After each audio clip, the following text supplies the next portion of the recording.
PM Vishwakarma योजना बना करके समाज का वो तबका जिसके बिना समाज की रचना ही संभव नहीं है, और हर गांव में छोटे छोटे रूप में बिखरे हुए समाज, जो पारंपरिक कार्य करने वाले हमारे विश्वकर्मा भाई बहन, लोहार हो, कुम्हार हो, समाज के सोनार हो, ऐसे सारे जो वर्ग के लोग हैं, पहली बार देश में उनके लिए कोई चिंता हुई और उनको ट्रेनिंग देना, टेक्नोलॉजिकल अपग्रेडेशन के लिए नए औजार देना, डिजाइनिंग में उनको मदद करना, आर्थिक सहायता करना, उनके लिए बाजार उपलब्ध कराना, ये सारा दिशा में एक विशेष काम हमने अभियान चलाया हुआ है। और समाज का ये वर्ग है जिसकी तरफ किसी ने ध्यान नहीं दिया, और समाज नियंत्रण में जिसका महत्वपूर्ण रोल है, उस विश्वकर्मा समाज की हमने चिंता।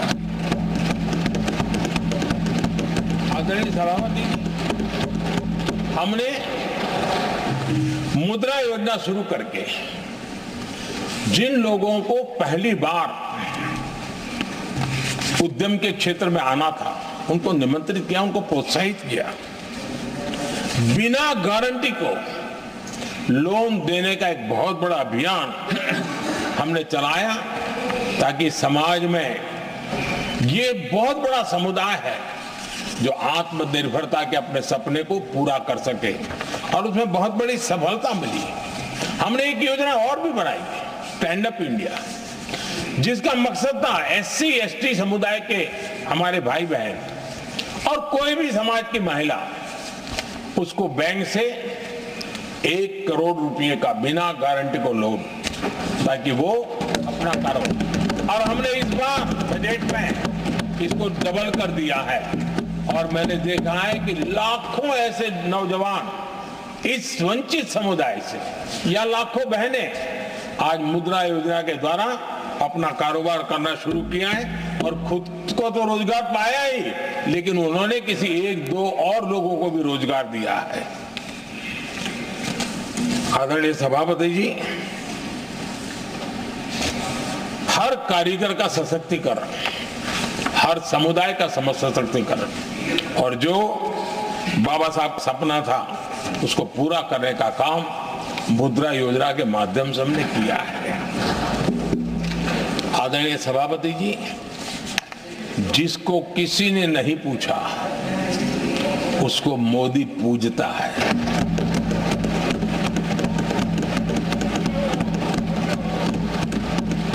गरीब, वंचित, उसकी का कल्याण, ये हमारी प्राथमिकता है। इस वर्ष के बजट में भी आप देखिए, लेदर इंडस्ट्री, फुटवेयर इंडस्ट्री, ऐसे अनेक छोटे दायरे के विषयों को हमने स्पर्श किया है, और इसका सबसे बड़ा लाभ गरीब और वंचित समुदाय के लोगों को मिलने वाला है, जो इस बजट में घोषणा की। अब उदाहरण के रूप में टॉयज की बात करें, समाज के इस प्रकार के वर्ग के लोग ही टॉयज बनाने के काम में हैं। हमने उस पर ध्यान केंद्रित किया, बहुत सारे गरीब परिवारों को अनेक प्रकार की उसमें मदद दी गई है, और उसका परिणाम आज आया है कि टॉयज हम एक्सपोर्ट करने की आदत में फंसे हुए थे, आज इंपोर्ट करने की आदत में फंसे हुए थे, आज हमारे टॉयज 3 गुना एक्सपोर्ट हो रहे हैं, और जिसका फायदा समाज के एक बहुत ही नीचे के तबके में जीने वाले, मुसीबतों से गुजारा करने वाले समुदाय को मिल रहा है। आदरणीय सभापति जी, हमारे देश में एक बहुत बड़ा समुदाय है, मछुआरा समुदाय। इन मछुआरे साथियों के लिए हमने एक अलग मिनिस्ट्री तो बनाई, लेकिन जो बेनिफिट किसान क्रेडिट में किसानों को मिलता था, हमने वो किसान क्रेडिट कार्ड के सारे बेनिफिट हमारे मछुआरे भाई बहनों को भी दिया, ये सुविधा दी। अलग मिनिस्ट्री बनाई, इस काम किया, और करीब करीब 40,000 करोड़ रुपया हमने इसके अंदर इंफ्यूज किया है। फिशरीज सेक्टर को बल दिया है और इसका प्रयास इन प्रयासों का परिणाम ये आया है कि हमारा मछली उत्पादन 2 गुना और एक्सपोर्ट भी 2 गुना हुआ है और जिसका सीधा बेनिफिट हमारे मछुआरे भाई बहनों को हुआ है। यानी समाज के सबसे उपेक्षित हमारे बंधु हैं, उनको हमने सबसे ज्यादा प्राथमिकता दे करके हमने काम करने का प्रयास किया है। आदरणीय सभापति जी, यहाँ जो जातिवाद का जहर फैलाने की जिनको नई नया शौक लग गया है,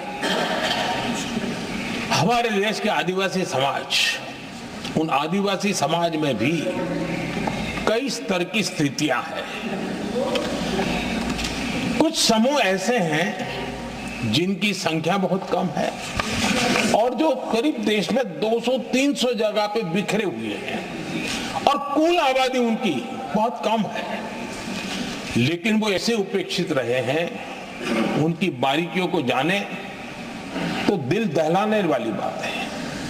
और मेरा सद्भाग्य रहा कि राष्ट्रपति जी से इस विषय में मुझे काफी गाइडेंस मिला, क्योंकि उस समाज को काफी निकट से राष्ट्रपति जी जानती है और उसी में से आदिवासी समाज में भी बहुत वंचित अवस्था में जीने वाला एक जो छोटा तबके के लोग व बिखरे पड़े लोग हैं, उनको विशेष रूप से योजना में लाने का प्रयास हुआ और हमने पीएम जनमन योजना बनाई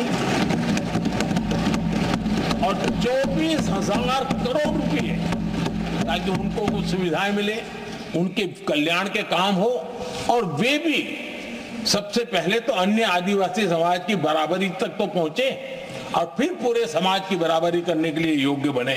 उस दिशा में हमने काम किया है। आदरणीय सभापति जी, समाज के अलग अलग तबकों की चिंता तो की है। हमने देश के अलग अलग भूभाग में भी कुछ ऐसी स्थितियां हैं कि जिसमें बहुत पिछड़ापन है। जैसे हमारे सीमावर्ती गांव, उनको बैकवर्ड विलेज करके छोड़ दिया गया था, आखिरी गांव करके छोड़ दिया गया था। हमने सबसे पहले मनोवैज्ञानिक परिवर्तन लाया। हम ये जो दिल्ली पहले और बाद में सब धीरे धीरे जो जाए दूर जाता जाए आखिर चला जाए, हमने बदल दिया। हमने तय किया कि सीमा पर जो लोग हैं वो पहले और वो अंदर की तरफ आता जाए। जहां सूरज की किरण सबसे पहले आती है और जहां सूरज की आखिरी किरण भी जिनके पास होती है, ऐसे आखिरी गांव उनको हमने फर्स्ट विलेज के रूप में विशेष दर्जा देते हुए, विशेष योजना बनाते हुए हमने उनके विकास के कामों को, इतना ही नहीं, उसको प्राथमिकता इतनी दी कि मैंने पिछले टर्म में मंत्री परिषद के साथियों को ऐसे दूर दराज के गांवों में 24 घंटे रुकने के लिए भेजा था और -15 डिग्री वाले कुछ विलेजेस थे, वहां भी हमारे मंत्री वहां जाकर के रुके थे, उनको समझने का, उनकी समस्याओं के समाधान के लिए प्रयास किया था। और हमने 15 अगस्त 26 जनवरी में जो मेहमान बुलाते हैं, उसमें भी ये जो सीमा पर बसे हुए हमारे पहले विलेज है, आज उनके प्रधानों को हम 26 जनवरी 15 अगस्त में बुलाते हैं। राष्ट्रपति जी के यहाँ एट होम में होते हैं, क्योंकि हमारी कोशिश है सबका साथ सबका विकास, और इसलिए खोजते रहते हैं कि हम किसको अभी भी पहुंचना बाकी है, चलो जल्दी करो। आदरणीय सभापति जी, वाइब्रेंट विलेज की योजना देश की सुरक्षा के लिए बहुत उपयोगी हो रही है, बहुत महत्व हो रही है और हम उसको भी दे रहे हैं। आदरणीय सभापति जी, राष्ट्रपति जी ने गणतंत्र के 75 वर्ष के मौके पर संविधान निर्माताओं से प्रेरणा लेने का भी आग्रह अपने अभिभाषण में किया है। मैं आज बड़े संतोष के साथ कह सकता हूं कि हमारे संविधान निर्माताओं की जो भावना थी उसी का आदर करते हुए, उसी से प्रेरणा लेते हुए हम आज आगे बढ़ रहे हैं। कुछ लोगों को लगता होगा ये यूसीसी क्या लाए हैं, लेकिन जो संविधान सभा की डिबेट पढ़ेंगे उनको पता चलेगा कि हम उस भावना का यहाँ लाने का प्रयास कर रहे हैं। कुछ लोगों की राजनीति आड़े आती होगी, लेकिन हम संविधान निर्माताओं की इस भावना को जीते हैं ना, तब जाकर के ये साहस करते हैं और कमिटमेंट के साथ पूरा करने का प्रयास करते हैं। आदरणीय सभापति जी, संविधान निर्माताओं का आदर करना चाहिए था। संविधान निर्माताओं के एक एक बात से प्रेरणा लेने की थी, लेकिन ये कांग्रेस है जिसने आजादी के तुरंत बाद ही संविधान निर्माताओं की भावनाओं की धज्जियां उड़ा दी थी। और ये दुख के साथ मैं ये कहना पड़ रहा है। आप कल्पना कर सकते थे कि जब देश में चुनी हुई सरकार नहीं थी, एक स्टॉप गैप अरेंजमेंट था चुनाव तक का, वो स्टॉप गैप अरेंजमेंट में जो बैठे थे महाशय, उन्होंने संविधान में संशोधन कर दिया। आते ही चुनी हुई सरकार करती तो थोड़ा भी तो समझ आता था, लेकिन उतना भी इंतजाम नहीं किया। और किया क्या उन्होंने फ्रीडम ऑफ स्पीच को कुचला, फ्रीडम ऑफ स्पीच को कुचला। अखबारों पर, प्रेस पर लगाम लगाई और डेमोक्रेट का टैग लगाकर घूमते रहे दुनिया में। देश के डेमोक्रेसी का महत्वपूर्ण स्तंभ, उसको कुचलने का काम हुआ और ये संविधान की भावना का पूरी तरह अनादर था। आदरणीय सभापति जी, देश की पहली सरकार थी, नेहरू जी प्रधानमंत्री थे और मुंबई में जब नेहरू जी प्रधानमंत्री थे तब मुंबई में मजदूरों की एक हड़ताल हुई। उसमें मशहूर गीतकार मजरूह सुल्तानपुरी जी ने एक गीत गाया था, कॉमनवेल्थ का दास है। ये कविता उन्होंने गाई थी। कविता गाने मात्र के गुणे में नेहरू जी ने देश के एक महान कवि को जेल में ठूस दिया।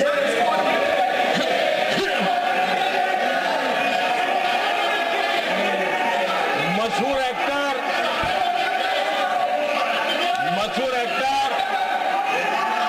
बलराज साहनी जी सिर्फ एक जुलूस में शामिल हुए थे, आंदोलन करने वालों के जुलूस में शामिल हुए थे, इसलिए बलराज साहनी जी को जेल में बंद कर दिया गया।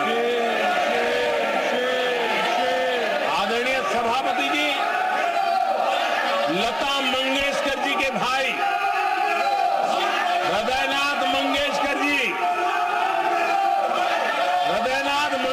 जी ने वीर सावरकर पर एक कविता स्वरबद्ध करके आकाशवाणी पर प्रस्तुत करने का योजना बनाई। इतने मात्र पर हृदयनाथ मंगेशकर जी को आकाशवाणी से हमेशा के लिए बाहर कर दिया गया। आदरणीय सभापति जी, इसके बाद देश ने इमरजेंसी का भी दौर देखा है। आदरणीय सभापति जी, इस देश ने इमरजेंसी का भी दौर देखा है। संविधान की किस प्रकार से कुचला गया, संविधान के स्पिरिट को किस प्रकार से रौंदा गया, और वो भी सत्ता सुख के लिए किया गया, ये देश जानता है। और इमरजेंसी में प्रसिद्ध सिने कलाकार देवानंद जी से आग्रह किया गया कि वे इमरजेंसी का समर्थन करें पब्लिकली। देवानंद जी ने साफ साफ इमरजेंसी पर समर्थन करने से इनकार कर दिया। उन्होंने हिम्मत दिखाई, और इसलिए दूरदर्शन पर देवानंद जी की सभी फिल्मों को प्रतिबंधित कर दिया गया।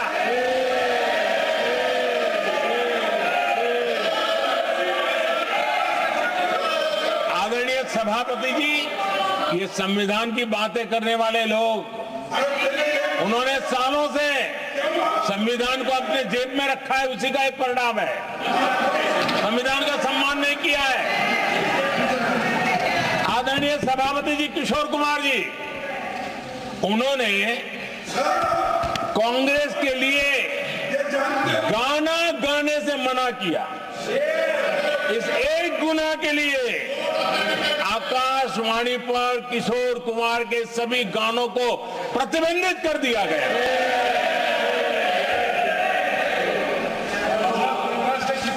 आदरणीय सभापति जी, मैं इमरजेंसी के उन दिनों को भूल नहीं सकता, और शायद आज भी वो तस्वीरें मौजूद है। ये जो लोकतंत्र की बातें करते हैं, मानव गरिमा की बातें करते हैं, और बड़े बड़े भाषण देने के लिए शौकीन लोग हैं, आपातकाल में जॉर्ज फर्नांडिस समेत देश के महानुभावों को हथकड़ियां पहनाई गई थी, जंजीरों से बांधा गया था। संसद के सदस्य, देश के गणमान्य नेता, उनको हथकड़ियां और जंजीरों से बांधा गया था। इनके मुंह में संविधान शब्द शोभा नहीं देता है।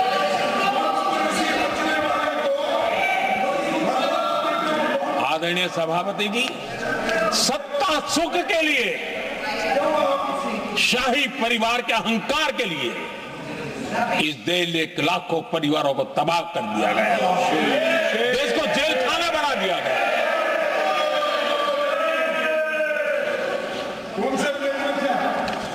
बहुत लंबा संघर्ष चला। ये अपने आप को बहुत बड़ा तीसबार खा मारने वालों को जनता जनार्दन की ताकत को स्वीकार करना पड़ा, घुटने टेकने पड़े, और देश में जनता जनार्दन के सामर्थ्य से इमरजेंसी हटी। ये भारत के लोगों की रगों में जो लोकतंत्र है ना, उसी का परिणाम था।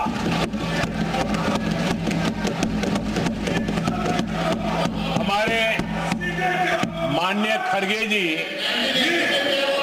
आपके सामने बढ़िया बढ़िया शेर सुनाते रहते हैं,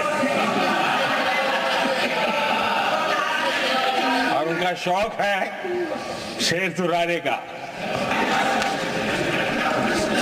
मैं आदरणीय खड़गे जी वरिष्ठ नेता है, और मैं हमेशा सम्मान करता हूँ, और इतना लंबा समय सार्वजनिक जीवन ये छोटी बात नहीं है। और मैं इस देश में, चाहे शरद राव हो, चाहे खड़गे जी हो, इन सब का, मैं, हमारे देवगौड़ा जी बैठे हैं, ये असामान्य सिद्धियां हैं उनके जीवन की, जो उन्होंने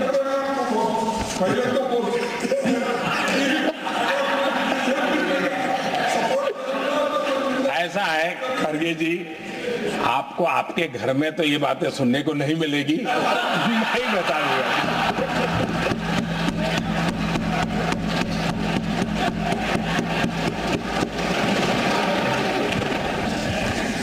इस बार मैं देख रहा था कि खरी कविताएं पढ़ रहे थे, लेकिन जो बातें बता रहे थे, और आपने बड़ा सही पकड़ा था, उनको पता था, सभापति जी, उनको पता था ये कविताएं कब की है। भीतर कांग्रेस की दुर्दशा का इतना दर्द पड़ा था, लेकिन वहां हालत यह है कि बोल नहीं सकते, तो उन्होंने सोचा ये अच्छा मंच है, यही बोल दें, और इसलिए उन्होंने नीरज की कविता के माध्यम से उनके घर के हालात यहां प्रस्तुत किए। आदरणीय सभापति जी, खड़गे जी को मैं आज वही कवि नीरज जी की कुछ पंक्तियां सुनाना चाहता हूं। कांग्रेस सरकार का जो दौर था, उस समय नीरज जी ने ये कविताएं लिखी थी, और उसमें उन्होंने कहा था, है बहुत अंधियारा, है बहुत अंधियारा, अब सूरज निकलना चाहिए, अब सूरज निकलना चाहिए, जिस तरह से भी हो ये मौसम बदलना चाहिए, जिस तरह से भी हो ये मौसम बदलना चाहिए। नीरज जी ने कांग्रेस के उस कालखंड में ये कविता कही। 1970 में जब कांग्रेस, अरे चारों तरफ कांग्रेस ही कांग्रेस का राज चलता था, उस समय नीरज जी का एक और कविता संग्रह प्रकाशित हुआ था, फिर दीप जलेगा। हरिवंश जी तो अभ्यासु हैं, तो उनको भली भांति पता है। उस समय उनका यह संग्रह प्रसिद्ध हुआ था, फिर दीप जलेगा। उसमें उन्होंने कहा था, और ये बड़ा महत्वपूर्ण है, नीरज जी ने उस समय कहा था, मेरे देश उदास न हो। नीरज जी ने अपनी कविता में कहा था, मेरे देश उदास न हो, फिर दीप जलेगा, तिमिर ढलेगा, और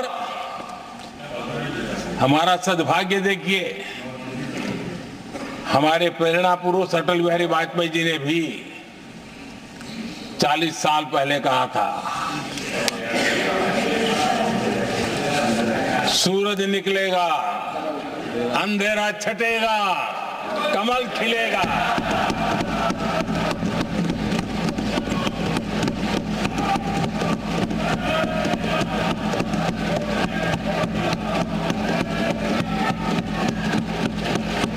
आदरणीय नीरज जी ने कहा था, जब तक कांग्रेस का सूरज चमकता रहा, देश ऐसा ही अंधेरे में रहता रहा।